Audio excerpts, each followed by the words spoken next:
আজ থেকে শুরু হতে চলেছে স্টার জলসার পর্দায় নতুন ধারাবাহিক গৃহপ্রবেশ।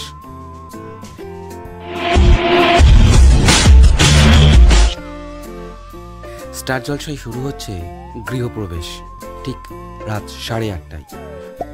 উষস্বী রায় এবং সুস্মিত মুখার্জি জুটি বেঁধেছে এই ধারাবাহিকে।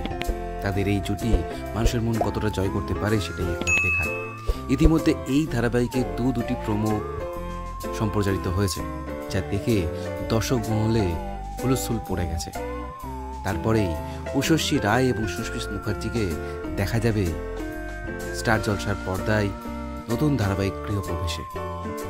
এবং এই ধারাবাহিকটির প্রযোজনা দায়িত্বে রয়েছে রাজ চক্রবর্তী প্রোডাকশন হাউস। এবং এই ধারাবাহিকের সাথে সাথে বদলে যাচ্ছে বেশ কিছু ধারাবাহিকের টাইম স্লট। যেমন রোশনাই 8:30টার পরিবর্তে দেখা যাবে রাত 10টার স্লটে, এবং রাত 10টার স্লটে সম্প্রচারিত হওয়া হরগৌরী পায়েস হোটেল চলে যাবে রাত 10:30টার স্লটে। বাংলা ধারাবাহিকের সমস্ত রকম আপডেট পেতে আমাদের এই চ্যানেলটি শেয়ার করুন, লাইক করুন এবং সাবস্ক্রাইব করুন।